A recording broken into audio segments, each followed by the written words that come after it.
Hello, and welcome to episode 41 of Triumph Beyond Trauma, the very first episode of season 5.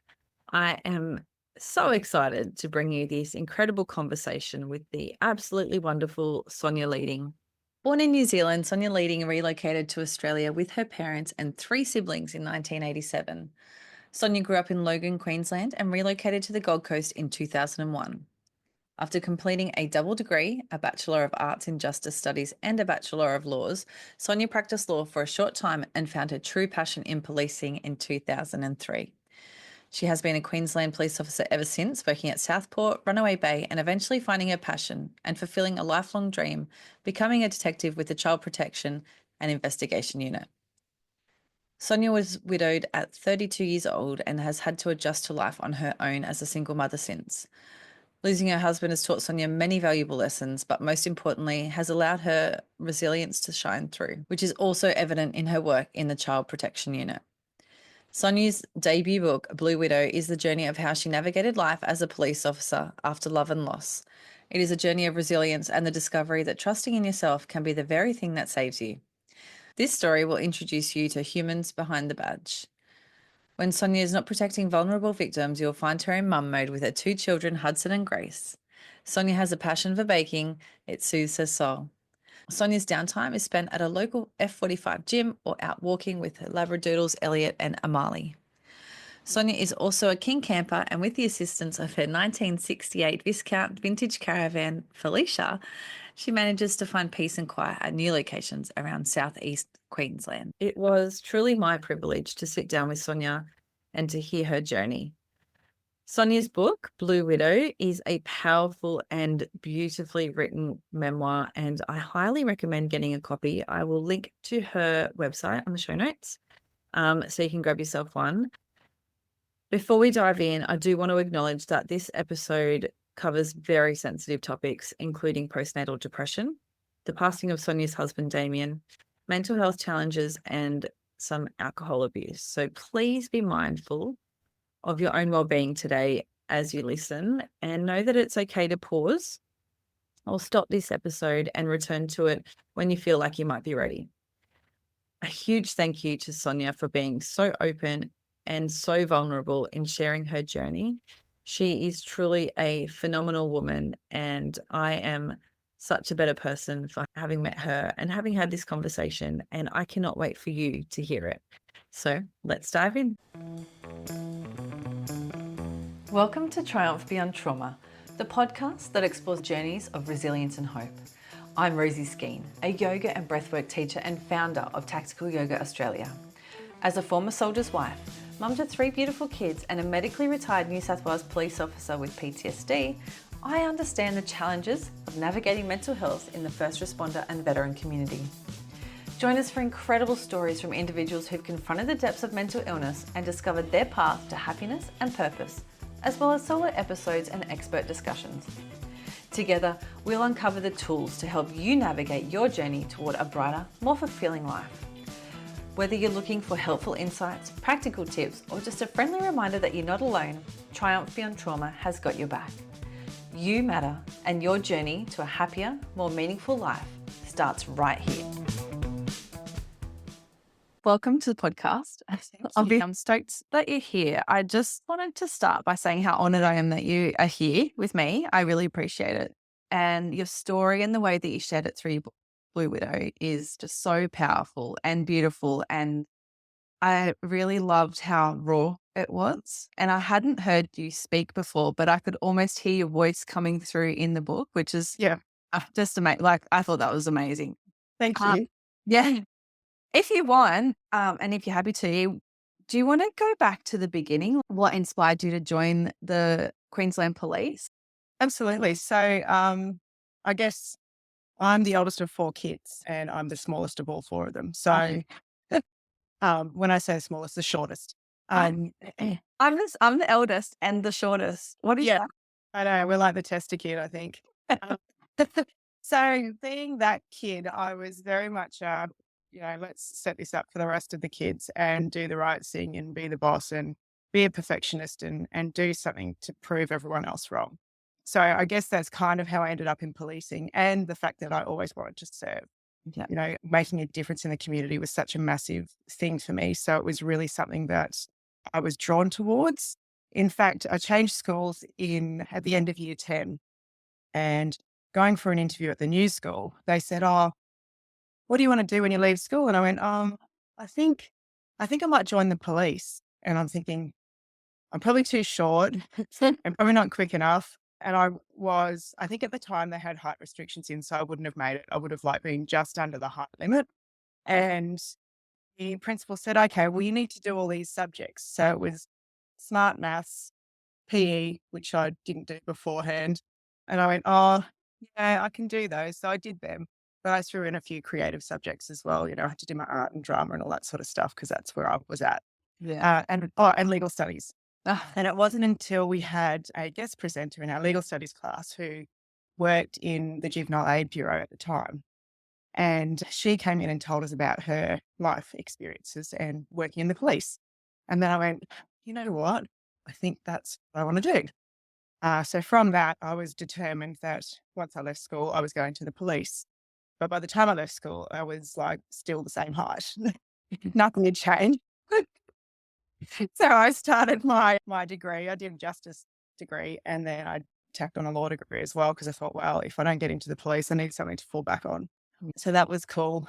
And got there and went, oh, still want to be a copper. I think, this is the place for me. And then there were quite a few people so the justice degree was 3 years, and there were lots of guys in it who were going to be police officers. So when I looked at them, they were a good 2 foot taller than me and broad, just built like they should be on the street. yeah.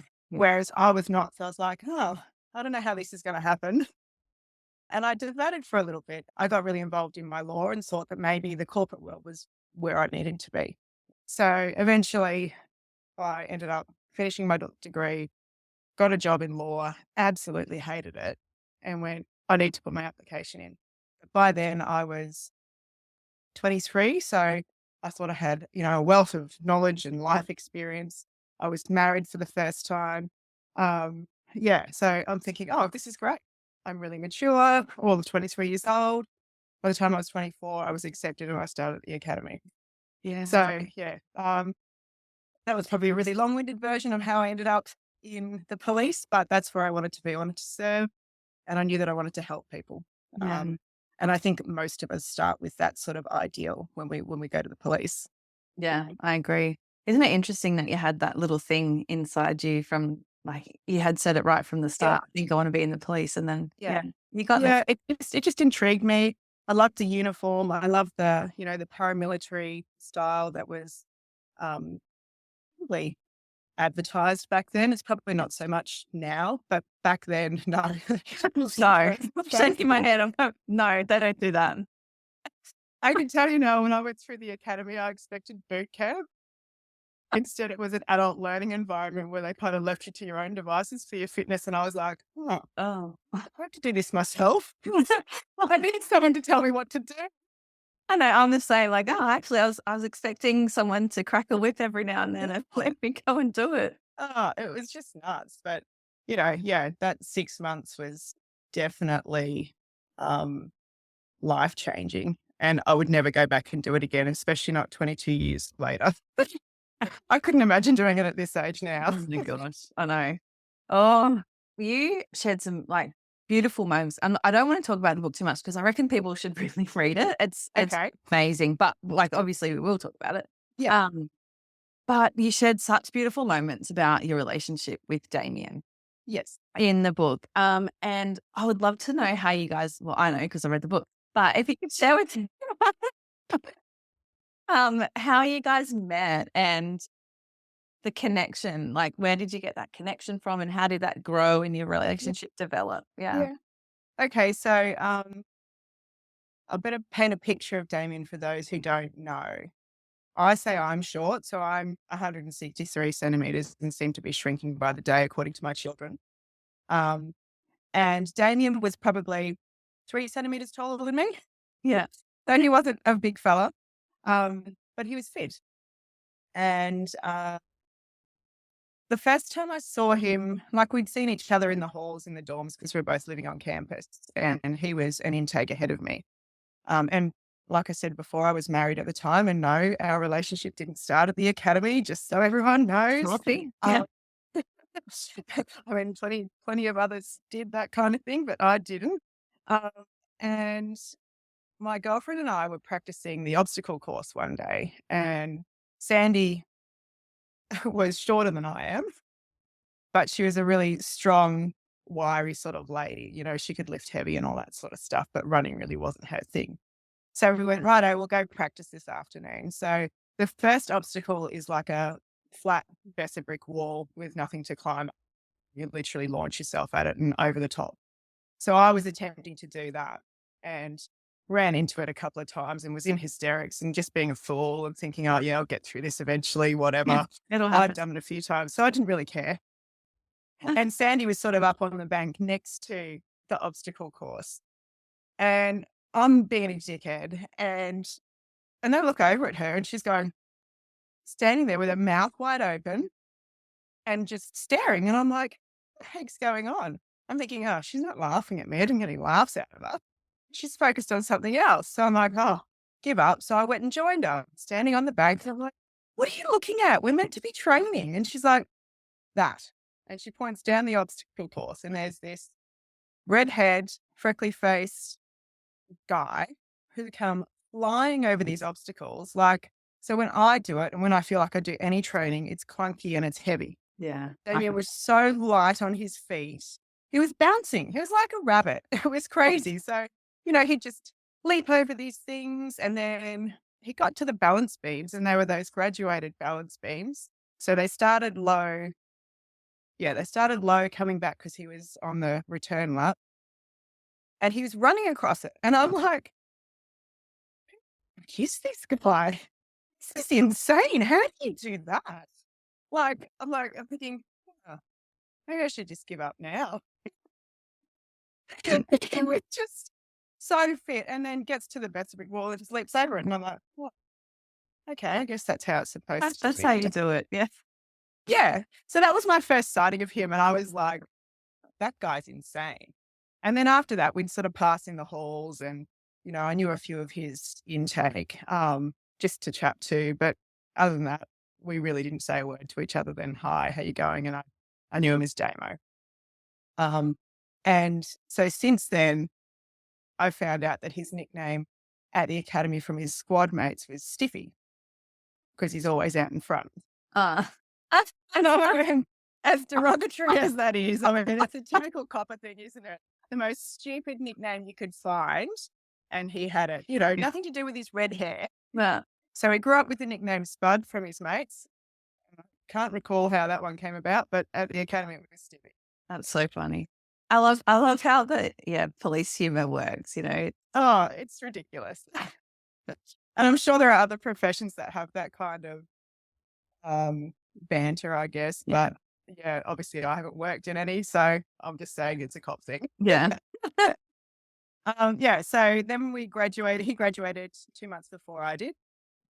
We both posted to the Gold Coast and I was working. I'd done a rotation through Broadbeach Station and then Coomera, and then was in my last 6 months of my first year at Southport. And that's where we met. And it was like, you know, he was just another guy in the day room. Obviously, he stood out because of his red hair, because obviously there aren't many people with red hair around. Yeah. Oh, you're that redhead copper, that guy from the academy and whatever. And so by the time I'd got to Coomera, I was like 3 months into my first year and my marriage had fallen apart, mostly because of the job, because we just didn't see eye to eye on how things should be. And yeah, it was young love that, you know, perhaps shouldn't have happened, but it did. And whatever, we got through that. And yeah, so by the time I actually met Damien, I was single. Yeah. So, yeah, it just started with banter in the day room. You know, I was just one of the guys as they, you know, as we all sort of got along. And we didn't actually work together because we were both still in our first year. And then towards the end of my first year, he was finishing up and he actually got posted to Mount Isa. Oh. Yeah. So, he managed to do a swap with someone at Surfers Paradise and ended up posted there for his first posting.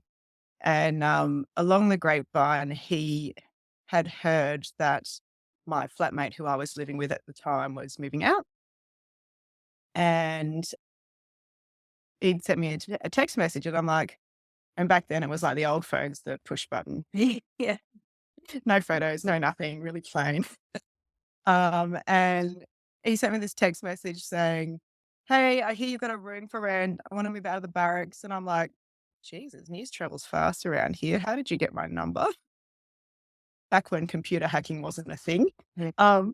And you could look up whoever you wanted on this system, and plenty of people got in trouble for it. But yeah, I'm like, oh, yeah, okay. I need someone to help pay the rent. So he moved in after that. And I suppose the rest is history.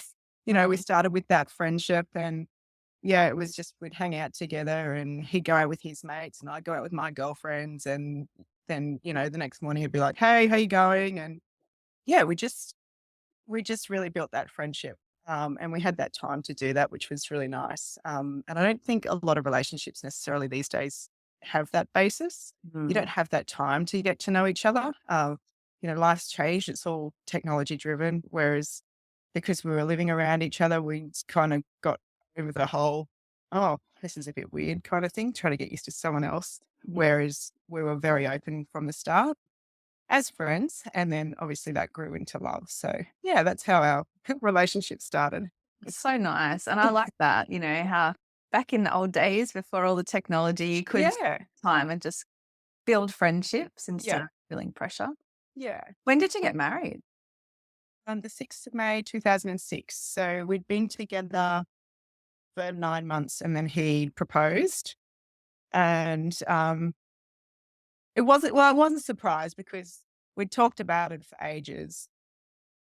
And I was like, oh, yeah, whatever. He's going to do it whenever. And I really didn't care either way because I knew that we were going to be together. So it didn't matter whether it was official or not. But he'd asked my dad. So we got engaged in the August 2005.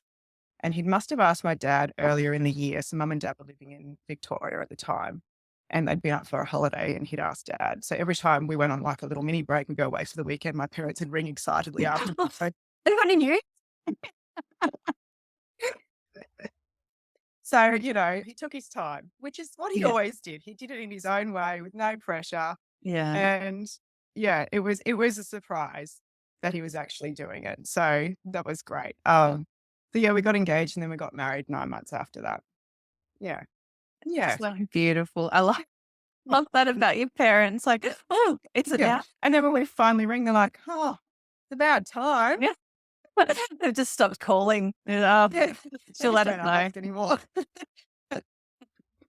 Yes, but no, everyone was very excited that it was finally official. Yeah. And you welcomed your little boy.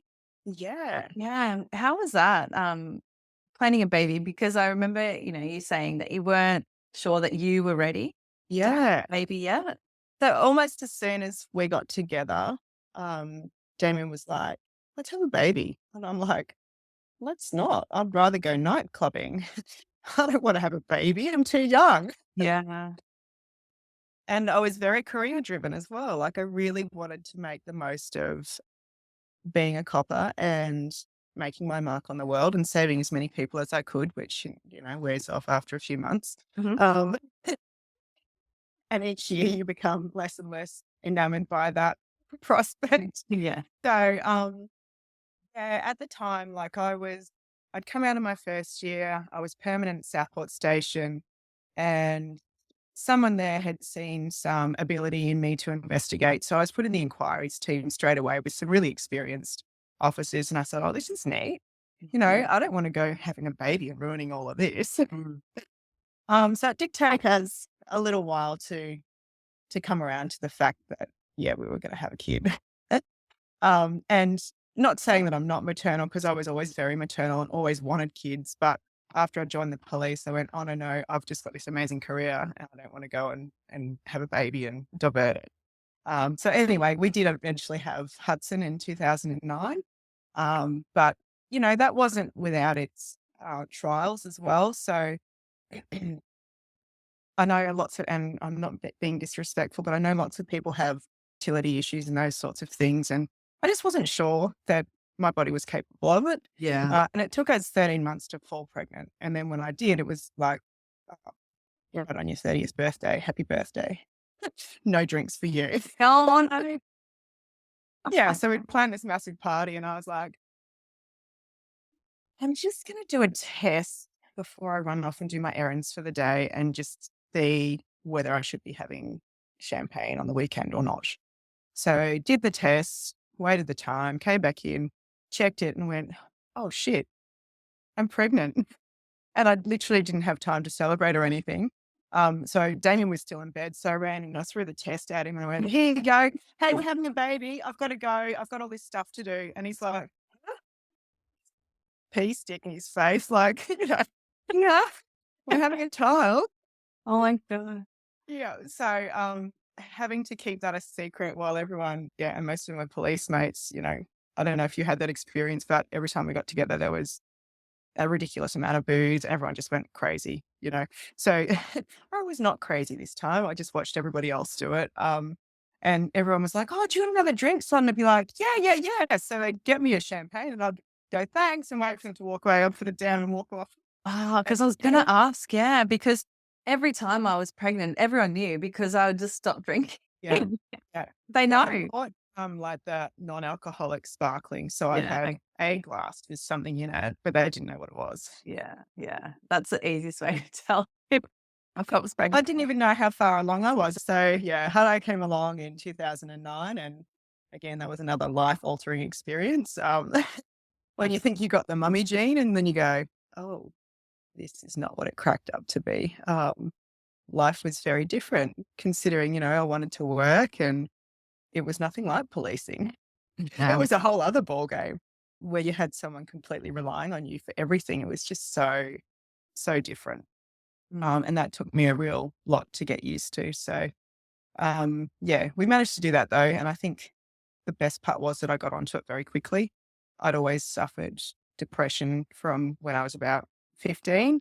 So it had been something that had been in and out of my life anyway. I just didn't think it would happen. I didn't think I'd get postnatal at all. I thought, oh, I'm just going to be in this love bubble with this baby. And then no sleep and the whole complete change of life. And you're just like, oh. And I said to Damien one night, I said, I actually resent him. And he said, what do you mean? Because all he wanted was our baby. Yeah. And I said, just resent how my life's changed and how I can't do anything without having to consider him. And he is just the focus of everything. And I don't want to do that.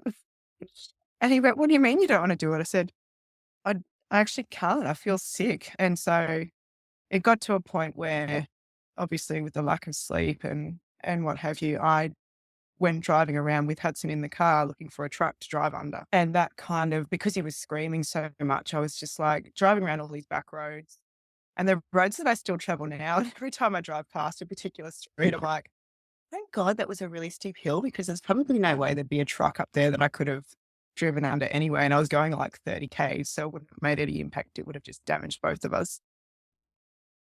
Yeah, so I literally drove up this hill, up the panorama, drove across the top, looked out and went, I know what, I'm going to go to Robina Town Centre. So I went there. Hudson kept screaming and screaming. I thought, okay, I'll take him in. He might settle and put him in the pram. And I just remember feeling like everyone was staring at me. And yeah, walking through with this screaming child, these people staring at me and thinking, holy crap, I've failed. I can't do this. Like, I can't do this. It's too hard. And so I didn't even feed him. I just walked in and walked out, packed him in the car and drove to my mum's and said, I can't do this anymore. Like I was a mess. I was bawling my eyes out. I just gave my dad Hudson and he walked up and down the hallway with him. And I said, I just can't do it. So they settled me that day. And then I went home that night. Damien was on an afternoon shift. And by the time I'd got home from being calm to getting in the house, Hudson had started crying again. And that just set me off again. And I put him down in the middle of the room and I walked away and I went, I'm not touching this kid because if I do, something's going to go really wrong. So I rang my mum. I said, you need to come up. Actually, my mum or my dad? I think it might have been dad because him and I have always had a really good bond and my mum as well. Like I can't fault them for anything.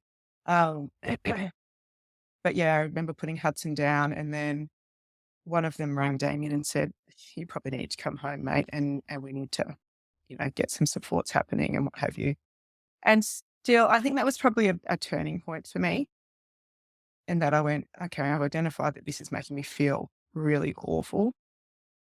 How am I going to start to manage myself so that I can be a better mum Yeah. and so that Hudson has everything he needs?" And we managed to settle him that night and settle myself. And the next day I went, right, I've got to start working on my own mindset. I didn't end up seeking any professional help because I didn't want to be put on any medication. Um, but I went like, okay, what were things that brought me joy? And in the end, I'd be like, "Oh, okay, clean the house. Okay, cool. I'm going to put him in the front pack. I'm going to put some music on and we're going to dance. And we're going to do it this way because that's what used to bring me joy. As a kid, I danced. So that was, my favorite thing to do. I'm like, right. And this is going to be good for me too. And then in the afternoons, like if Damo was at work during the day, he'd come on, we'll go for a walk because we had a shepherd then as well. So she'd need a walk. And unfortunately for me, we lived in a place that whichever way you went out the street was a hill. That's So not he'd go, yeah, do you want the pram or do you want the dog? And I'd be like, I'll take the dog. You can take the pram. the dog to pull you up the hill. Yeah, and she did because she never would walk with us. She'd always walk out in front. But yeah, eventually it was just that going, okay, this is my life now. I don't have to feel bad about it.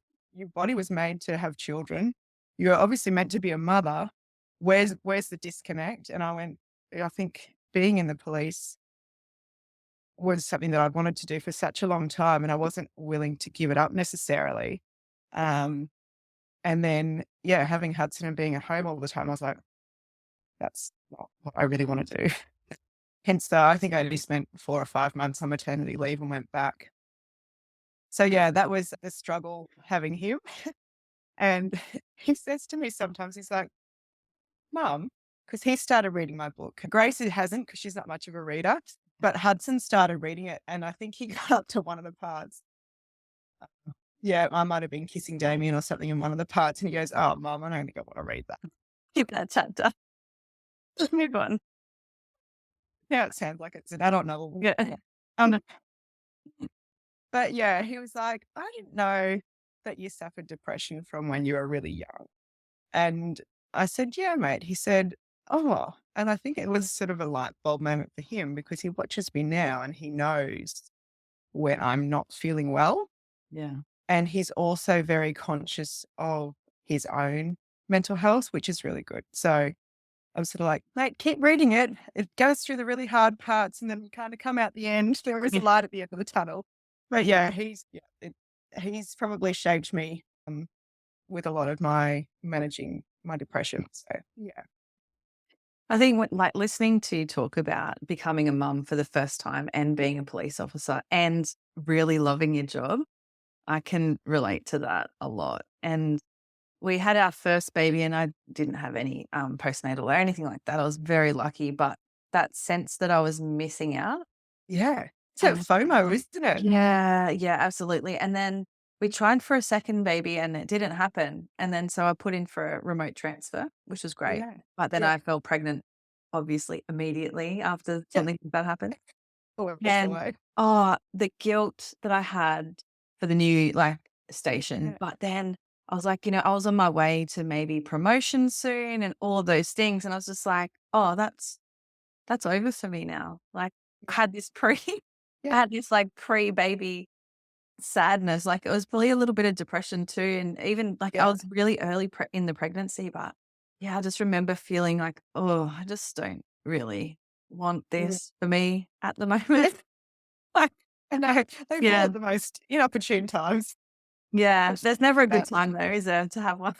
no, there really isn't. And No. looking at it now, I'm sort of going, well, when was I supposed to do it? Like I'd been in the job for 6 years when I had Hudson. And then yeah, I suppose if I move on a little bit, the next part of our story is having Grace. So Yeah. Hudson was 9 months old when I fell pregnant with her. and she was a surprise. Mm. So we'd sort of planned like a 2-year gap, Mm. best laid plans, right? And so been out for dinner with my colleagues from Runaway Bay Station, and it must have been, I don't know, I can't even think of when it was. Anyway, I would sat down and they're like, "Do you want a glass of wine?" I'm like, "Yeah, I'll just have one." I think I was driving. Yeah, I said to Damon, "I don't really feel like it," which is most unheard of.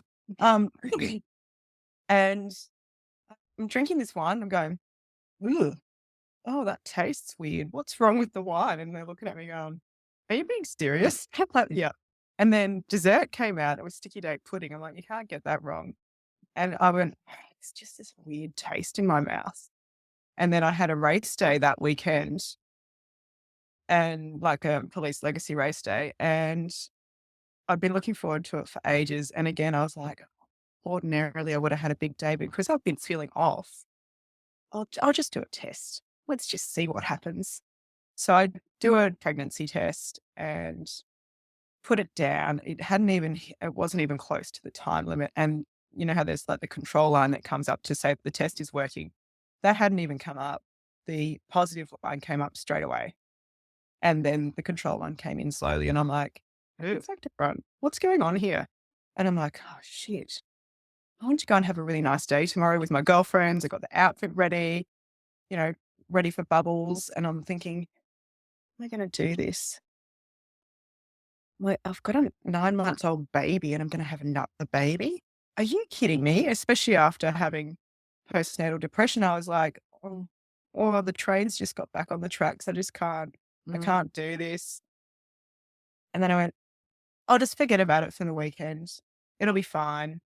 So I dropped Hudson off to my mum's because she was looking after him for the night. And she goes, should you be drinking this weekend? And I'm like, yeah, I'm fine. What are you talking about? And she's like, nothing. I'm like, she knows. Yeah. And so went and had a nice weekend. I had a couple of bubbles and I'm sitting next to my best mate, Trudy, and I go, and a glass of champagne in my hand, and I go, I lean over, I said, I have something to tell you. She's like, what? I said, I think I'm pregnant. She goes, what are you drinking that for? And I went, because I don't know. I'm just having a nice weekend. And I think I probably had 2, maybe 3. Grace always says to me, oh, that's what's wrong with me. Okay. Yeah. Thank you. No, darling, it's not. You would have been not even the size of a pea. So don't worry about it. Yeah, sure enough. Yeah, I was definitely pregnant and probably a bit further along than we thought. So Oh, wow. yeah, big surprise. I'm like, yeah, the first scan we went to, I'm like, oh, they're like, oh, you should be about 8 weeks. Well, I was 12 weeks. I'm thinking, why am I so big? You sure there's only one in there? And they're like, yep, Wow. that's fine, but you're further along. I went, Mm. okay, great. So yes, 18 months after we had Hudson, Grace came along. Wowie. Yeah. Actually, in your book, you've got a birthday in there, and it's actually 2 days before I had my first baby. Oh, And really? yeah, that was his due date actually, when Yeah, she well, was she born. came on her due date. Like, Okay, yeah. we were like, this baby just does not want to get out. My obstetrician kept going, she's got no room. If you're there in a week's time, we're going to have to do something. I'm like, okay. So I went to her. Oh, no, it was on Damien's birthday. I went and saw her and she manipulated Bubs to see if we could bring on the labour. Because I'm thinking, oh, on a due date, really? Like, maybe don't come on your dad's birthday or Yeah. your pa's birthday, which is the day after. Oh, I'm There was a really day in between. We had a day's window. Um, so I got home from the obstetrician and I'm like, Damo, come on, we're doing blocks around our place.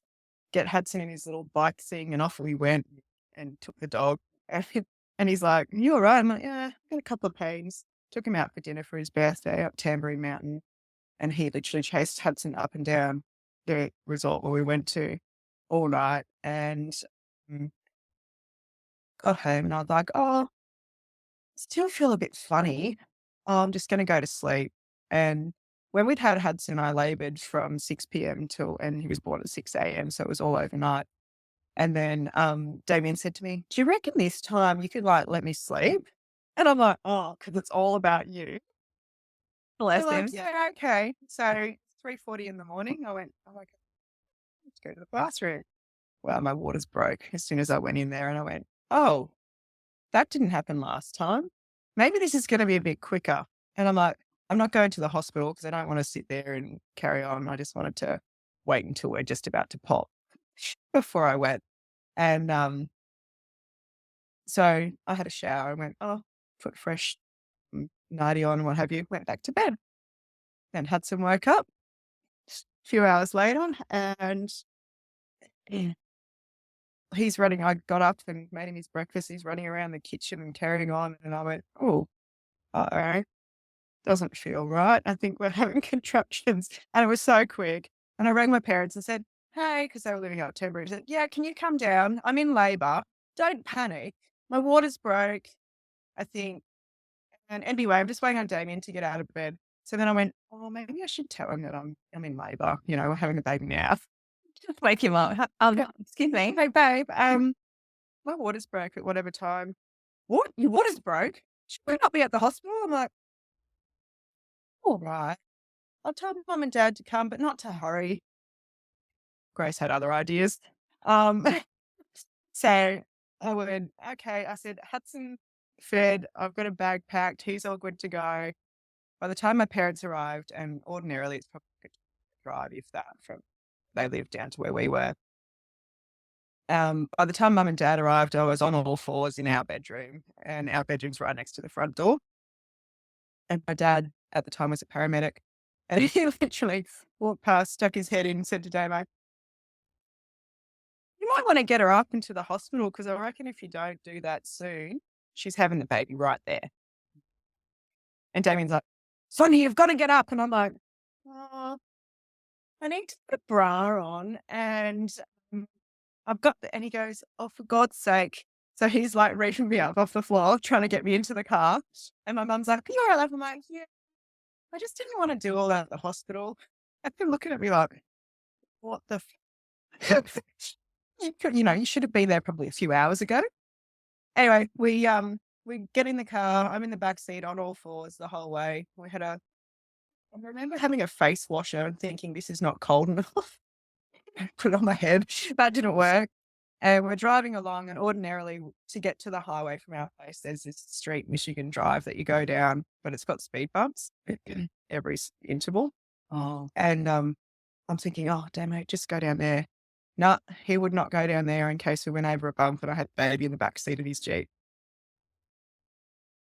On the leather seats. Can't have that. So we drove all the way out to the highway.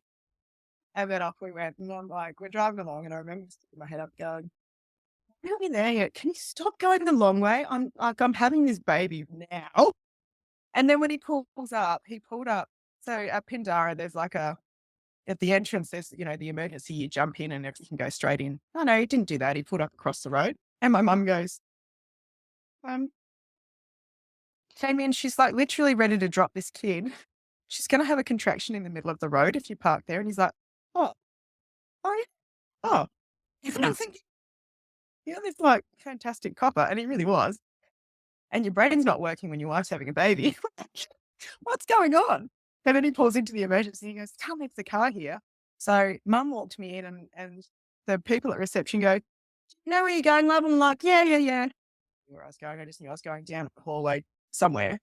I get partway down the hallway and back on the floor again.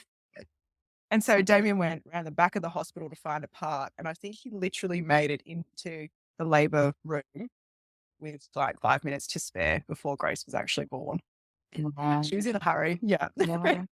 Oh, that's incredible. How amazing how relaxed you are about the whole thing. Oh, it should be right. Well, yeah, with Hudson, I was like, oh, when you go to antenatal classes, like, oh, I have a plan. And I'm thinking, plan? You have a baby. So I had a plan.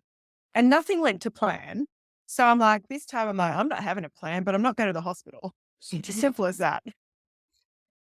So it was, she was here in a hurry and she was perfect. And she came on her due date, and literally I got up and I had a shower, and then the midwife comes in and goes, she looks at me and she goes, "Do you just have a baby?" I went, "Yeah, my husband's got her." She goes, "But you're already dressed?" And I said, yeah, the mess is all over there. We're all sitting here. I'm hungry. Can I have something to eat? So in terms of pregnancies and birth, I'm like, that's a really great way to start her life. Whereas Hudson, um, I was quite sick with a chest infection. I couldn't breathe half the time. So pushing him out was a mission. And in the end, they had to take him out with forceps. So the plan that I had was not that. Yeah. Whereas with her, I went, I'm not doing this and I'm not doing that. And, who wanted an epidural and I didn't want anything. And thank God she was quick as I like. Yeah. So yeah, that was the plan, just to not go to the hospital. Just don't be there. Yeah. I want to have the baby at home, but I don't want to be there labouring either. Yeah. We'll just get there right on time, which you did. What a great plan. Yep. Yeah, pretty much. And then they're like, because it was a private hospital, Damien's like, so you're going to come home if they let you? And I went, no, I'm staying here for the 5 days. I said, someone can cook my meals and someone else can clean. And then I just get time with Grace. That's it. So I went, and he's like, oh, so you're not coming home? I went, so yeah, a complete different start for her as it was for Hudson. Like the birth didn't go the way I wanted it. The sleep was no good, whereas Grace slept. And often people would come over and go, do you have a baby? And I'm like, yeah, your house is spotless and there's no noise. And I went, yeah, she's asleep. I can even go in there with the vacuum and she won't move. So good. Yeah, and she's still the same. Like she'll fall asleep next to massive speakers with music going, and she's just one of those kids. And Yeah. how did you go with your postnatal for Grace's early days? Or were you So more mindful of it, or she was just an easier baby? she was an easy baby. That's what I was saying. The Yeah. start to her life was very different. And because I had Hudson already, I think knowing that I went, oh, I already did it and I did it the hard way, probably made it easier transitioning to 2 kids. And I know, it's only 2 kids, but it was a lot. When you have postnatal and you go, I was like, I need to have things in place to make sure that that doesn't happen again. Yeah. And a lot of that, again, was mindset, and going, right, what are my triggers? What do I need to keep doing? So, keeping active and all that sort of stuff. So, yeah, when I was pregnant with her, I think I did Zumba till I was about 28 weeks pregnant with her until I could no longer move my hips. Cause yeah, I was just all baby with her. Um, and then having Hudson, to keep me busy and grounded instead of going, oh, because I'd only been back at work part-time for a few months. It was like, oh, well, whatever. Yeah. Work's work. It'll be there when I get back. Excuse me. Yeah. So it was just a really different time with her. Yeah. Yeah. That's so nice though. And Yeah. I guess it helps enjoy that whole period too, doesn't it? When they're just so Yep. little, like, yeah, Yeah. it's so Yep. fast. Yeah. Yeah. So yeah, that was lovely. And I think Damien only had like a couple of weeks off, if that, just to make sure we're all good. So yeah, I was like, no, you can go back to work. I'm fine on my own. And yeah, he was like, oh, I didn't even get a look in with this one. I'm like, no, we're good. I've got this down pat now. I've done it once and I know what happened. So it's not a big surprise. I think, like I said, I had my little boy at the same time that you had Grace, and Yeah. I remember it very clearly because I was on maternity leave, Yeah. and also being a police officer as Yeah. well. Yeah. But when you're ready, we can talk about it. And I can't even imagine, like, I'm a real empath. Like, I immediately put myself into someone else's position. I remember Yeah. seeing you on TV, of course, because, Yeah. the story was everywhere. But I just felt absolutely shattered for you and the family. And can you share what that experience was like for you and how you even processed that immediate shock of what happened when you obviously, as we just talked about, living in such a beautiful bubble? And we were at that particular point in time. And now, like, we're going into our 14th year without Damien. And looking back at that, I'm like, you know, had we have stuck to the plan and not had Grace until further down the track, I either A, wouldn't have her at all, or B, I would have had to have her on my own, like without him. Um, and I'm like, I'm thankful that we had that time that we had together because we had our first family holiday, family of 4 in March that year as well. Um, so we'd not long been back from that and everything was good. And Damien, he just thrived on his work. He absolutely loved it. Often I'd take Hudson before I had Grace for a drive and I'd see these unmarked cars pulled up in the bush somewhere and I'd be like, the heck? What are they doing now? Like, really? And then I'd, wait till we got home and I'd text Damien and go, hey, how's your shift going?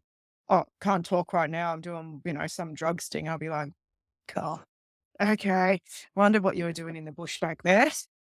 I said, oh, I drove past on my way to Zaraffans. So yeah, it was, yeah, life was really good. It was, yeah, leading up to having Grace and then having Grace. We'd just fallen into that beautiful rhythm of having a family and being a family. Yeah. And so the day it happened, so it was the 29th of May, 2011. And I'd Damien was on night work and I'd arranged to go and stay with my mum for, I think it was the Saturday night.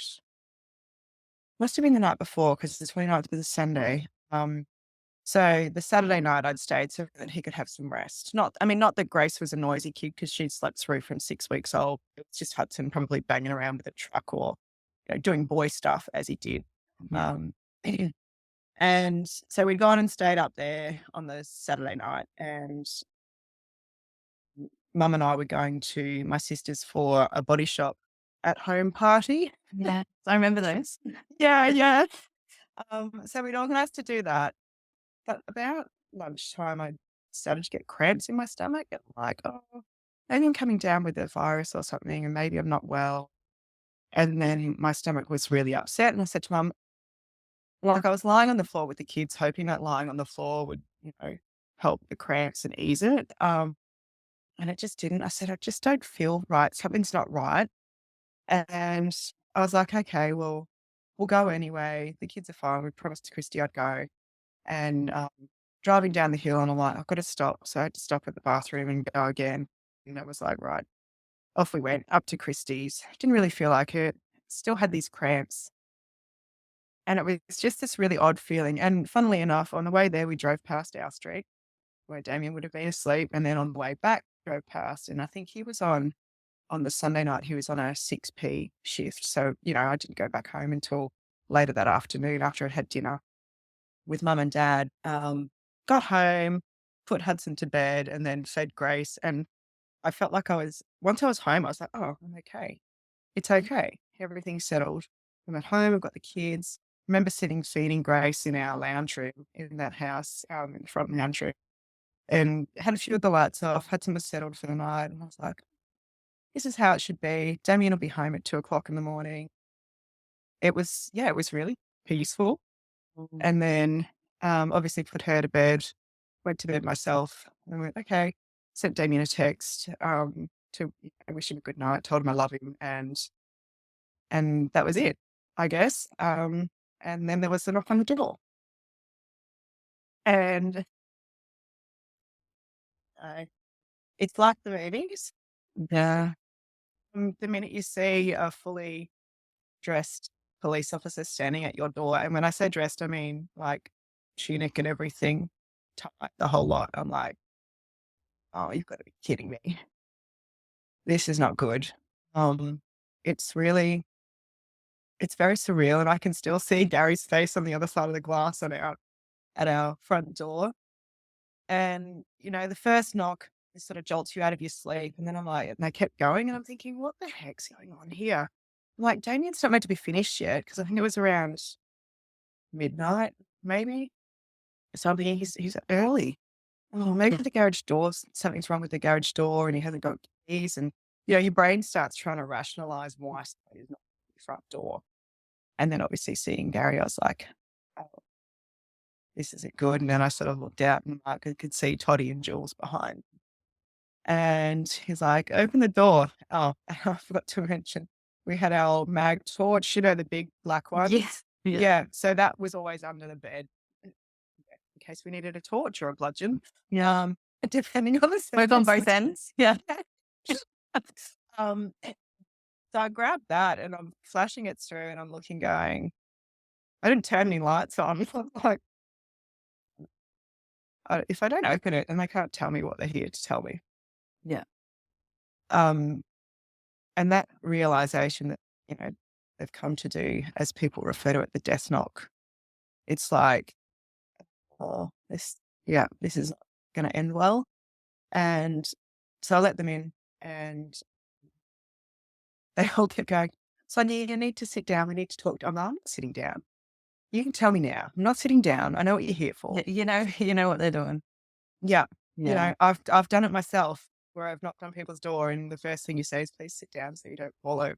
Yeah. What you don't say so you don't fall over, but that's Yeah. That's right. your measures you take to make sure that that person's going to be okay.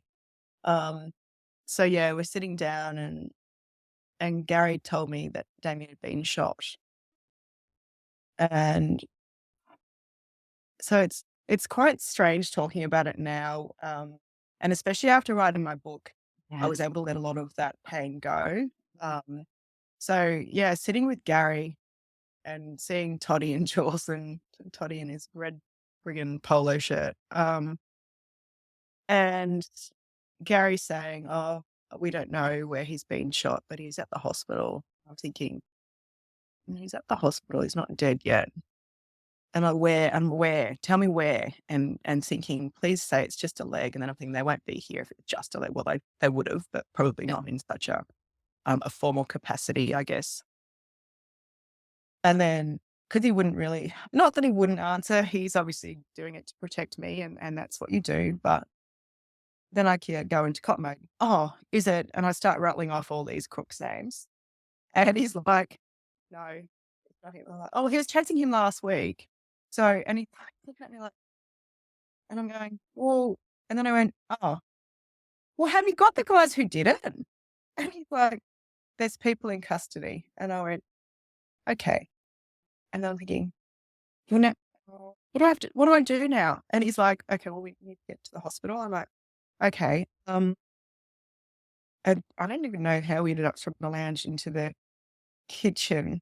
And then my girlfriend Trudy and another girlfriend turned up to look after the kids. And they'd obviously heard on the grapevine because, the police service, bad news spreads like wildfire. And everyone who was on that night heard it happen over the radio. So Trudes had been called by one of my mates who I work with at Runners. And she was already there. So I didn't have to call her. And I'm like, what are you doing here? She goes, oh, we're here to look after the kids because you have to go to the hospital. I'm like, yeah. So she knew already what had happened. And so I'm standing at the bench going, okay, who do you need to call, Gary? Like, I need to get mum and dad down. Mum will come and she'll just look after the kids and I'll go with dad and we'll just sort it out and it'll be fine. So I gave him dad's number and he went outside and spoke to my dad and obviously told him what had happened and where Damien had been shot. So dad being a paramedic was like, this is not good. And then I'm in the kitchen trying to organize the kids like, oh, Grace, yes, fed at, 8:00 and she should sleep through, but I've only got like one lot of express milk in the freezer. And the girls are like, it doesn't matter. It'll be fine. We'll sort it out. And I'm like standing there holding my boobs going, oh, but she'll be juiced, like this, straight into mum mode. And then Gary came back in and said, mum and dad are on their way. I went, okay, great. Who else do you need to call? And I just started rattling off phone numbers and he was sitting there going, well, I'll catch half of that. So, like, I'm like, oh, there's this person and that person. And, you need to call some other family. And then my family, mum and dad had obviously called them straight away. So eventually mum and dad arrived and I'm like to mum, oh, will you stay here with the girls and look after the kids? And mum's like, no, I'm coming to the hospital with you. And I'm like, and then I go, oh, this is not what I think it is it? And they're like, yeah, we all need to go. So off we went to the hospital. And again, Gary, in his wisdom, didn't take Michigan Drive because it's got speed bumps. Although great. we're in an unmarked VW Golf and there's 5 of us in it. So My mum and gosh. dad and I pushed into the back seat. Toddy's in the front with Gary. And yeah, off we go. And I'm going, can you drive faster, Gary? Can you drive faster? Like, this is a traffic and unmarked traffic car. Can you put the lights and sirens on? We need to get there. But the streets were dead. Like, there was no traffic. There was absolutely no one around until we got to the hospital and there were people everywhere. And I was like, oh shit, this is like bigger than me. Because I was like, no, I'm going to deal with this and I'll, shut it down and everything's going to be fine. I'll go there and I'll fix Damien. It'll be fine. We'll come home and nothing's going to change. Well, everything changed. We got there and we were told that there was an armed robbery at the tavern. Well, they had already told me that part and that Damien had been shot. And once we got into the family room at the hospital, we had to wait for the surgeon who was operating on Damien to come in and brief us about the extent of the injuries. And when he came in and said, we've managed to remove most of the shrapnel out of his brain, I went, oh, yeah. So when I talk about it, I still feel like I'm sitting watching all of that happen. From outside your body?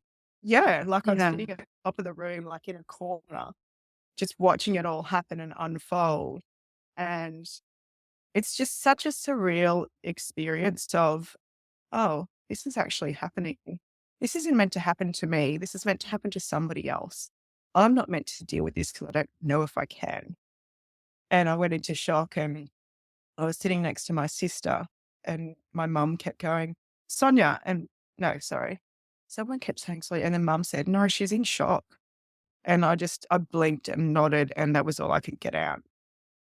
Um, and so we sat there for a while and the police chaplain, Father Columba, who is now Archbishop Columba, came in with the human services officer. And I'm like, what are you doing here? I don't need you to be part of this. Like, this is my family. Please go away. And Father Columba was like, well, you might just need us a little bit. And I'm like, no, please don't start praying for me. I don't do that kind of stuff. I don't want it. We don't need it. It's gonna be fine. And he's like, okay, well, I might just hang around anyway. I'm like, I just want my family here and I just wanted us to deal with it as a family. I don't want the police to be involved. Well, too late. So yeah, from then on it was everyone was involved, I guess is for want of a better word. Like the whole community was involved, media was involved, all of QPS was involved and police services nationally and even internationally. So it was way bigger than me. I was just a piece of it, I suppose. But and then having to deal with that was extraordinary in itself because we were in the hospital for what felt like a week. It was not even 3 days. Yeah. Um, and the sitting and the waiting and it would go from day to night and it would be the blink of an eye. And then you look out on the street and like, oh, life's just going on for everybody else. I'm in here living in this bubble of, I don't know, I knew what was going to happen, but how I just find it so hard still to go, 1 minute they're there and then they're not. And then your life is like, it's completely different. It's just, yeah, it's just unfathomable that, uh, I don't know. The destruction that one person caused in our life, and not only our life, like a number of other lives as well. I just can't even get my head around it. Yeah. And it's still one of those things where I'm like, oh, I need to tell Damien something. Oh, that's right. And, we're nearly 14 years into this and there's still things. One of the kids will do something and I'll be like, oh, maybe I'll just go tell mum and dad because we dual live. So, they're just there all the time. But yeah, there are things that I'm thinking, you can see this. Like, I wonder if you can see where we're at and what the kids are doing. And I don't know. Is there a life after? I don't know. Well, that's something like I was going to ask you about later, but we talked to before about your intuition as well. Like, so with the police officer that came to the school and then that gut feeling that you got the day before Damien Yeah. got shot. And then afterwards as well, are you spiritual like that? Yeah. What do I say to the kids? Oh, look, I believe in something. I have to get out of bed every day for something, right? Yeah. And they're like, and I said, well, with the kids, because they both go to schools that practice religious practices. I'm not anti that. I'm like, if you Yeah. want to believe, and Hudson's very much, I'm a Christian mom and that's what I believe in. I said, great, you need something to believe in. Yeah. Um, and for a really long time, I was like, I don't believe in anything. Like, what in this world would do this to someone and then just expect it to be okay? And then, and you always hear, oh, it wouldn't have happened to you if she couldn't handle it. I'm like, yeah, Wow. but what? And just different things, throwaway comments that people make. Yeah. Um, it's just, I believe there's something, but I just don't know. I don't know. Yeah. Even at my age now, I'm like, I still don't know. I'm searching for that one thing. Yeah, I'm Yeah. I'm sort of very similar to you. I'm not religious. Mm. Probably a little bit more spiritual now than I used to be. Like Yeah. there's something. Like, and I've seen a clairvoyant a couple of times as well. Yeah. Which is just, I find, the most amazing experience because she's very good. Yeah. Yeah, but yeah, I noticed that throughout your book. Like, there's little times in your life when you've had these little feelings. Yeah. Yeah. I, yeah. Like the day Damien was killed, I was just like, that makes sense now. That's why I felt like that. That's why there was that call to go back home, but I wasn't going to because I wanted him to have a good rest, to Mm. go to work and not be disturbed by the kids and what have you. Um, and then I guess the blessing is that we did have those couple of days with him in the hospital, and we were able to say goodbye. And I think, although it was long and it was very odd, like it's just, I can't even explain it. Like maybe that's why people don't talk about childbirth because you can't really explain it. Um, just sitting there waiting for someone to die and knowing that that's going to be the outcome and you can't change it. It's out of your control. Um, it just, yeah, it blew my mind. And I was like, no, I'm going to be all right. I'm going to be fine. And then I'd be like, no, I'm not. I don't know how I'm going to cope without him and how am I going to raise two kids. And I suppose all that sort of reasoning was tested a little bit when we spoke to the medical team about turning off the machines. And I guess my first question for them was, so what's the likelihood of him ever coming out of this? And I'm like, well, there's no brain activity. We've done what we can to assist, but it's not working. Um, and I said, so what happens then? Like, if I say no, you leave him on the ventilators, they go, he'll be on the ventilators forever until and ordinarily, I think this is possibly how it happens with people in that situation, is that they get a virus or they get sick and eventually everything else shuts down and that's it. And I'm like, I've got two babies. Like, how can I live at the hospital for the rest of my life with these two kids who need to have a life as well? And I went, it's a no brainer. Why would I keep him in that state and wait and prolong the inevitable? Why would you do that? So I guess that's why the decision of turning machines off was,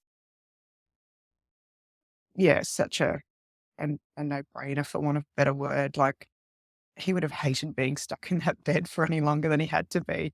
Um, and he probably would have been embarrassed about the amount of people who came to see him as well. But I was like, obviously once we'd realized that there was no return, um, I had said to a few of his colleagues and texted and said, whoever needs to come to the hospital, come to the hospital. Because it was under police guard and you couldn't come in unless you're a direct family. And in the end, I said, stuff them, just come up. And the nurse unit manager kept saying, can you stop sending everyone up here? We've got a job to do. There's other people in here. I said, I know, but we are in this particular part. And I've been in that room before with other families. And yeah, just people that just wanted to come and sit. I just went, just be there. Just let him know that you're there. And and do what you need to do as well, because it wasn't just me losing him, even though I wanted it to be, to tell everyone to bugger off. You're going through that.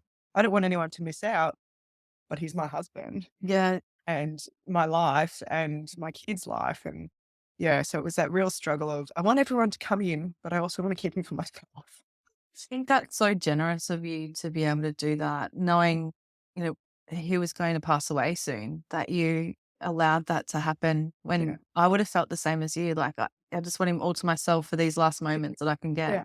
Wow, that's Yeah. incredible. I think maybe that was that bit of hope of, oh, if there's someone that can make a difference, Yeah. if there's just someone that can just wake that spark up in his brain, and I know he's never going to be the same, but at least he'd be here. But yeah, no, that was, yeah, it was just inevitable that he was going to pass. So I think once I said yes, that we were going to turn the machines off, then yeah, everyone started preparing for that. So um, yeah, it's, yeah, just a whole other experience. Yeah. I can't even imagine it. And like you said, you're only there for a couple of days in the hospital, but that would have felt like an absolute eternity. It really did. Yeah. It was so strange. And then coming out, like leaving, I was like, oh, now what do I do? Mm. Like, what? So we went home and, well, like, I was paranoid about the media. Um, They and would have been storming the hospital, right? yeah, Yeah. Yeah.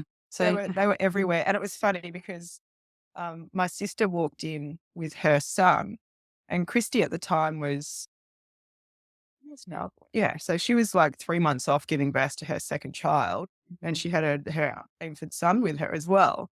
And so she'd walk in with this, and then they'd put her face all over the paper saying, oh, and Sonia arrived at the hospital with Grace. And I'm going, oh, that's not me.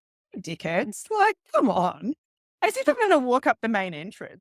Yeah. Like, every time I left, I'd either leave with a whole bunch of detectives and just be in a group and jump into a car. And I did, look, I left twice.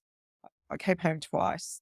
And I also popped into Southport Station because I just needed to just go and be with my people. Yeah. That makes sense. Just Does. the Blue family. And I didn't even care who was working. I just wanted to be out of the hospital just to, yeah, try and, I don't know, escape, I guess. So, yeah, we were very cautious as to who I spoke to.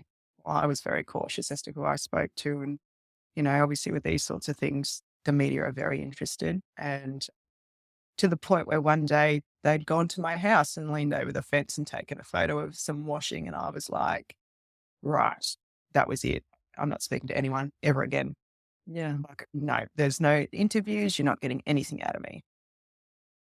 So that relationship lasted for 10 years.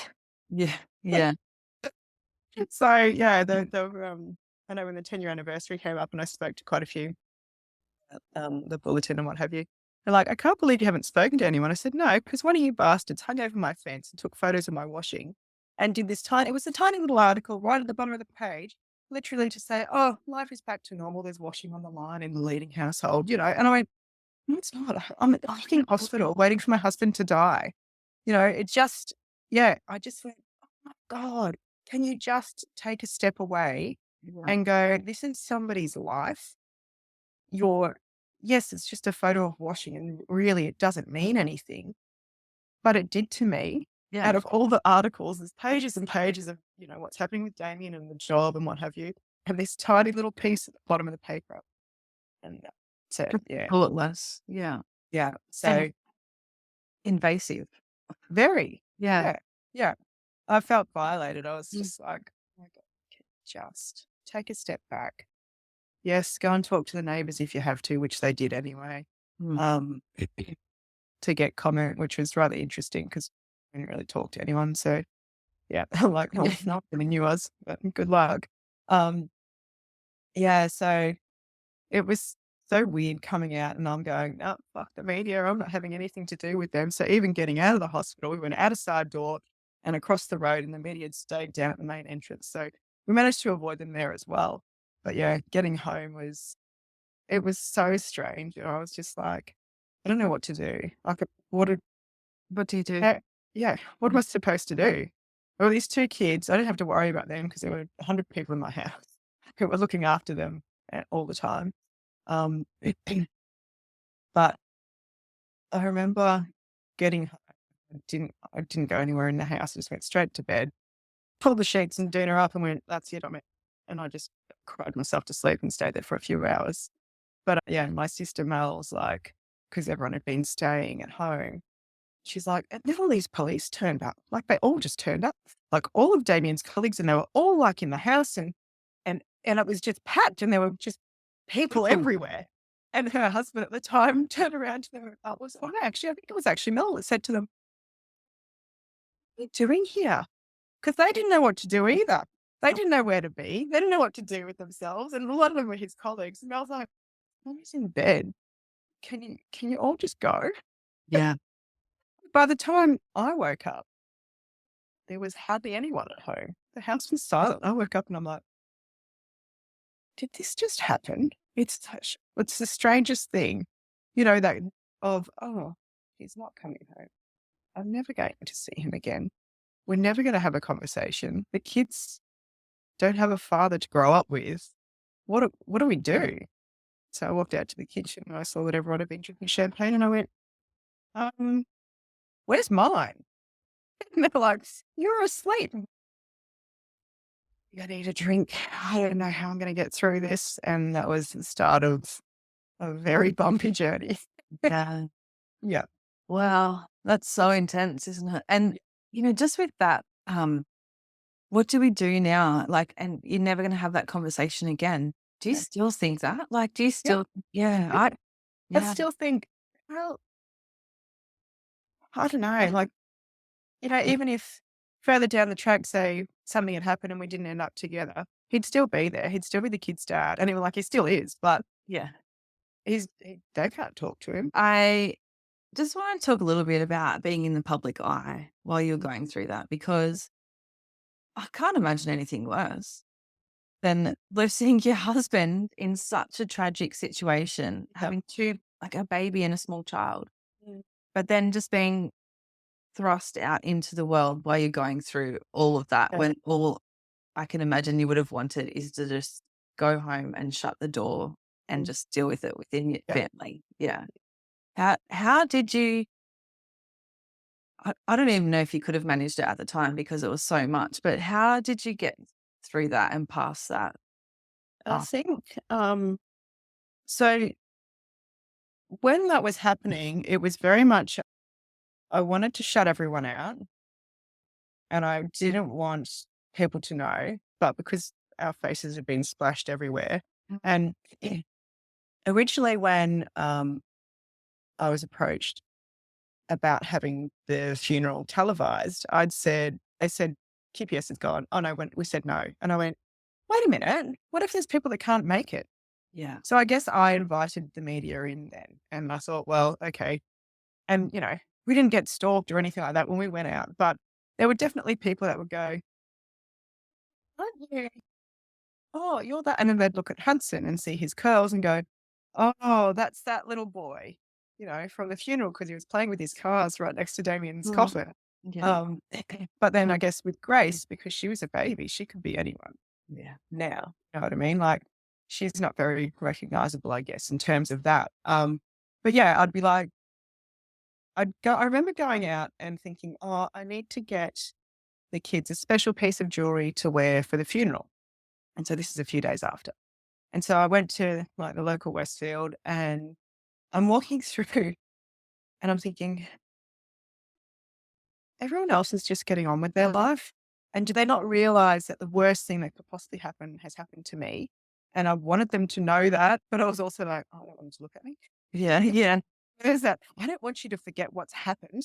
And I want everyone to know that I'm hurting and this is why, I'm going to be the way I am. But then I'd go to buy the jewelry and I'm like, "Oh, yeah, it's for my husband's funeral for the kids." And then this, the shop assistants would look at me and go, "Okay." I'm like, "Yeah, he was that police officer that got shot." Because I couldn't stop myself. I was like, Yeah. I want them to know why I'm buying this jewelry because I don't want anyone to forget. Mm, And then I'd be like, "Yeah, cool." But it was too late. It was already out of my mouth. Yeah. I couldn't even stop it. So I had this real, I want to do it all in private, but I don't want anyone to forget. Oh, I don't want yeah. the community to forget the sacrifice that Damien made. And that probably brings me to the next point is that he was labeled a hero, and so he should be. Mm. But then I was his wife, and I'm like, well, what does a hero's wife behave like? How am I supposed to? What am I supposed to do? What kind of persona am I supposed to put out there? Am I supposed to be quiet and just go along with everything? And I'm thinking, yeah, okay, that's not going to happen. So it was a really fine line of, yeah, making sure I didn't want the community to forget what had happened, which was probably also me going, I don't want to forget about him either. I don't want it to be last week's news. Yeah. But I also didn't want the intrusion of how am I supposed to be behaving, forgetting that I've got to go home and try and mother two children and do that sort of thing as well. But it was just, yeah, a really fine line to try and balance what I thought I had to be Yeah. and what the community expected. And not that they necessarily expected anything. That was probably an expectation that I put on myself. So then I was like, oh, okay, well, I'm Damien's wife. And for a long time, that's what I was reduced to. I was Damien's wife, the widow, and that was it. Mm. Yeah. And that, again, with that, that is quite a problematic definition of myself, I suppose, in that I was reduced to a person who was defined by somebody else, was Yeah. never defined by anyone else. Yeah. So, like, well, okay, yep, I'm Damien's wife, and I just did what I had to do to get through. Yeah. I have a question about that actually, because that's, um, you identify yourself as so many things, like in your book, like you can see like you're a police officer and you're like this fierce, it comes across that you're a fierce woman, very strong, very sure of yourself. Mm. And then to have that sort of label, I guess, for that period of time as Damien's wife or Damien's widow, Yeah, it's such a significant part of your life. But yeah, how did you come over time to be Sonya Leeding, and all the things that you are, like a yeah, mother, yeah. police officer, detective in one of the most serious branches, if not the most serious branch that you could work in. Are you still in child protection now? Yeah, still there. Yeah. Yeah. So, I mean, you're so many other things. How did you find yourself again to be Sonya after going through that? Yeah, look, I think it was around because for such a long time, and I think after a while, it ended up being a crutch as well. It was like, oh, I'm Damien's wife. It was like my leave pass to carry on like an idiot. And Yeah. if we're out, I'd be the most drunk out of everyone and what have you. Like it was a competition. Oh, look, there's the widow. She's drunk again. Like, Yeah. yeah. And I was like, my leave pass, great, get out of jail free card. Um, I suppose it probably all came about.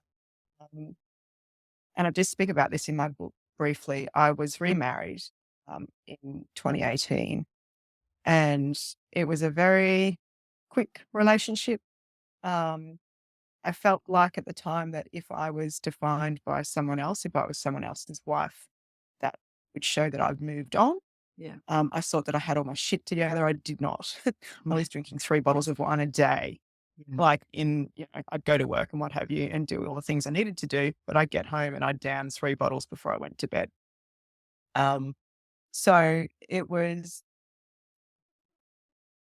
that was probably about the time where I went, this isn't good. And unfortunately for him, he was the collateral damage in that. And I don't know that anything could have stopped that because it could have been I shouldn't say it could have been anyone. It wouldn't have been anyone. But, it was that time in my life where I went, "Oh, I've got to prove myself that I'm okay, that I've moved on, that, I'm trying to build a life with my kids and, I've got dad and all this sort of stuff." And it didn't sit right. In theory, it looked pretty on the outside, but at home, I was an anxious bundle of nerves. I was depressed. I'd often come home and be in an absolute foul mood and want to speak to him or my parents. And the kids were copying it. And, I was just losing my shit at little things. And which, I might add, losing my shit at little things was a big way of me dealing with Damien's loss. Yeah. Um, so everything would just be a big thing. And I think anyone that dealt with me during that period would never quite know what response they would get if it was something that would inflame me or just the anger. I was just so angry for such a long time. And my reactions were overreactions a lot of the time as well. So I think that, that relationship was probably me going, oh, I need to do something to be me, but that wasn't the right way to do it. So after we split, I'd started going to F45 probably around August 2018. And it was I'd only go to the 9 o'clock sessions because I could be asked getting out of bed early because I probably had too much to drink the night before. And Yeah. 9 a.m. I could get my head around and drop the kids off and then I go to the gym. And so that would depend on what shifts I was working. So sometimes I'd only get there 1 week. Yeah. And really it was not worth it. And so after that I went, right, um, I'm going to do the next, 8-week challenge or whatever it was. So I signed up for that. And that was probably a lot of getting my head right as well. So it was no alcohol, no coffee. God Oh forbid, my the days. next 2 days was ridiculous. Yes, I drink coffee now. Oh, Um, but yeah, for the most part, I didn't drink at all. And if I did, it would be 1 or 2 glasses at a function or something like that. And I'd always make sure I drove so that I didn't drink. And I just went, this is a much better version of me. And I was able to give my kids what they needed as a mum as well. Like I felt like I was back with them. I wasn't always angry. And um, I think at the time I really looked at it and went, I feel like I'm slipping into that. Um, what I felt like with postnatal is that I was resenting having children, that they were disrupting my life, that I couldn't do anything. And, I was, what's that still? No, I got back to work full time by then as well. I'd been back full time for a year. So I had quite a long time working part-time hours just because I went, "Oh, I just can't cope with it." And then I went, "Oh, both the kids are at school now and I keep going out for lunch every day and drinking wine and this is not great." Nice lifestyle, but it's not maintainable. yeah. So yeah, after that relationship ended, I just really threw myself into trying to find me again and what I really liked to do. And yeah, F45 won that battle. So it's been, yeah, I've been there since then. I still go regularly. And that really was my time. It's only 45 minutes. It's my time. I get in there. Someone tells me what to do, how long for, and then it goes beep and then you move. Yeah. And I'm like, oh, good. Someone's telling me what to do finally. I don't always listen, but that's how it is. And that training really worked for me. So that was just an absolute game changer. And then eventually I went, oh, I might start seeing if I can do the early mornings. So yeah, I've been doing the early mornings for a few years now, and that's changed my life because I can fit more classes in a week. And now the kids are seeing that and they're like, Mum gets up and does this and then comes home and does, kid stuff and goes to work and then does it. I managed to get that balance back, but that time in the morning for me has just given me a whole new lease of life. Yes, I still drink wine. I try not to drink it as much. I definitely don't drink 3 bottles a day. But I think alcohol is probably going to be the biggest struggle. But then I also know if I'm starting to crash emotionally, I'll be like, oh, okay, you got to watch that drinking because that's a depressant. That's not going to help you. I was medicated for a while, but just because I couldn't sleep, it just took the edge off to actually relax my brain and stop thinking about why did this happen to me? How am I going to survive? What am I like? What am I supposed to do? Who am I? Yeah. And I guess around that time as well, I got my job in plain clothes in the CPIU. And that was the start of it. Like it was the start of finding my identity, considering I went from being a 15-year-old who was enamored by this juvenile aid bureau detective. She was a detective. I was like, yes. And I know when I went through the academy, they're like, oh, so where do you think you'll end up in your career? Where are you going to go, son? And I'm like, I'm going to be a detective at Surfers Paradise CIB. And I'm like, and I did some station duty there. I went, I don't want to work there. Um, we went through it our first year. I don't want to work there. Boys club, no, there. Um, but it always came back to the child protection unit with kids, and um, the most rewarding part is helping those victims, the kids that don't have a voice, or the kids that are these muck up kids, but they've had so much trauma. If you start to unpack that, they're like, oh, I had one recently who child in care, and she's an adult now. But we had a win in court with her offender, and I didn't think she was going to participate in that um, in the court process at all. Mhm. And here she is. She's a mom of 2 kids now, and she fully participated as a victim survivor. And we ended up with a great result. And I just went, when I first spoke to her, I said, this is going to be really hard. And it was all via phone because she's not on the Gold Coast. And yeah, she was just brilliant because I'd read her file and I'd read all the difficulties she'd had. And I'm thinking, these kids come from a trauma base, and all this stuff's happened to her because of that, because she can't find where she fits. Yeah. And then we were able to do something to help her. I'm like, it might take a lot of investigations to actually get some decent ones, but when you do, and you can see that these kids are benefiting from it, it's just amazing. So rewarding. Yeah. Yeah, so I guess, becoming a plainclothes officer, and then eventually over 3 years, and I did my appointment in just under 3, but you have to wait 3 years to get your appointment. Um, that for me was just like, oh, I did this on my own. This was for me. It does sound wanky, but guess what, guys? You know how I said I was going to be a detective? Well, I am. Hello. Yeah, hi. I did it. You may now refer to me as detective. Oh, that's so good. Yeah. So I think, those were the things where I went, I'm doing this for me. I'm doing my gym for me. Putting back into rebuilding myself from the core. And it was pretty broken. Has just been, just what I needed. And I don't know, like, grief is just such a shitty thing to go through. There's no, there's no manual, a bit like raising children. Mm. But I just sort of think, if you can, and in your emails, if you can get up each day and have a shower, or Yeah. make your bed, or whatever it was, and just one small thing, or have one small thing to get up for, there's got to be one little bit of joy. It just makes it a whole lot easier. Yeah. Like, it's not going to go away. It never goes away. And it's like waves as well. Sometimes they're massive, and other times they're just little ripples. So it's it's it's a long journey. Um, and I don't think it's ever over.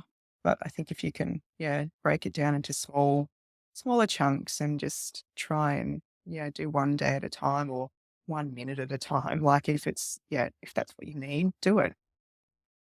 Yeah. That's so amazing that you said that, because it is, isn't it? Just Mm. some things just seem so overwhelming. I can't imagine, how when you said you had to come home, and then what do I do now? Like, Yeah. overwhelming, so everything. I'm stuck here with these 2 kids by myself. That was not the plan. Yeah. But just Yeah. one thing.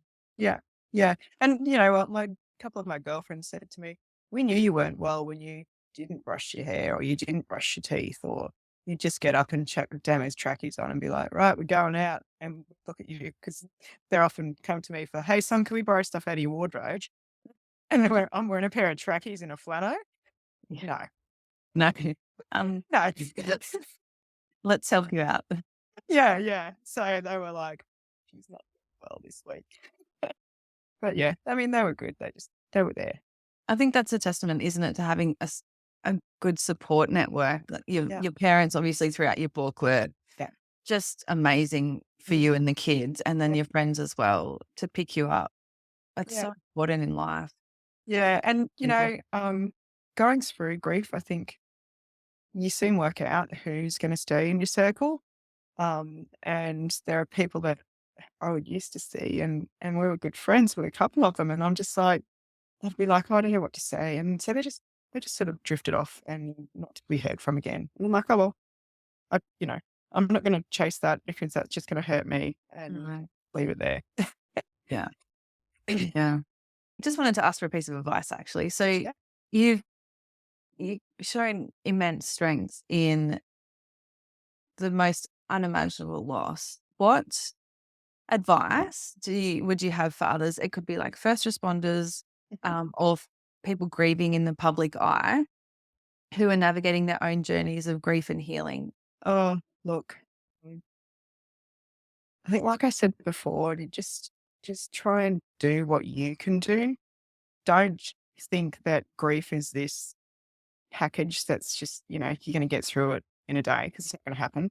And all the stages of grief, there's, yeah, like I said, I was angry for a really long time. And I think just embrace each of those stages. Don't try and rush anything either. Make sure you're actually feeling all of those emotions, because I think the residual stuff that's left behind is what can really fester away and hurt you. And, I'm a big believer that the more that sort of sticks around, that people get sick from that. And I'm not just saying mental health wise either. I think physically your body takes a toll and things happen. Um, I think the best advice is, just find that one little thing each day that you can either, it helps you get out of bed in the morning, whether that be my first cup of coffee or, you know, going in and snuggling the kids to wake them up. Or, so these are things for me, and everyone's going to be different, of course. Or if you got pets, take the dogs for a walk or whatever it is.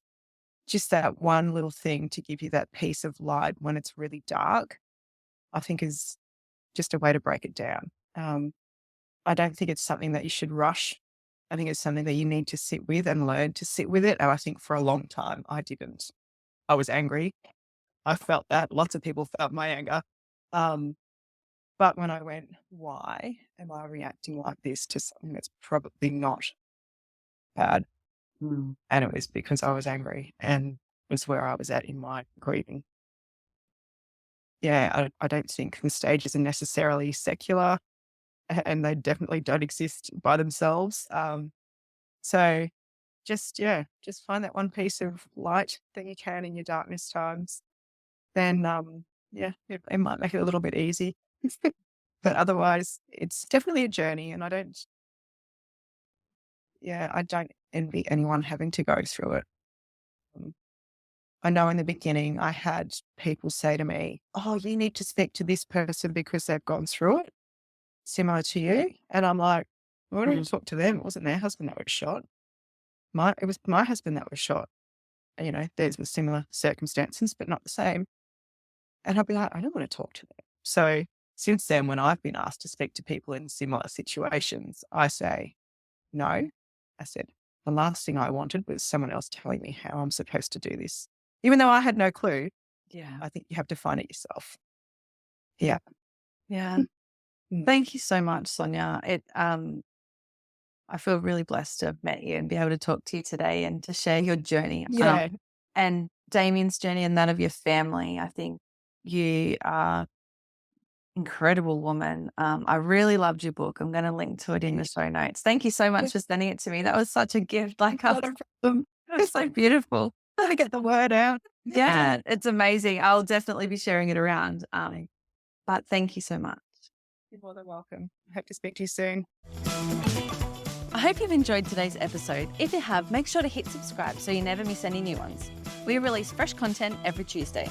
And while you're there, take a moment to leave us a review. I would genuinely appreciate your thoughts. Don't forget to connect with me on Instagram and Facebook at Tactical Yoga Australia and share this episode with your friends, family and workmates to spread inspiration. Your support means the world. My name is Rosie Skeen. Join me again next week for another empowering and positive episode of Triumph Beyond Trauma. Until then, be kind to your mind and trust in the magic of your consistent and positive efforts. Triumph beyond your trauma is closer than you think. Have the best week.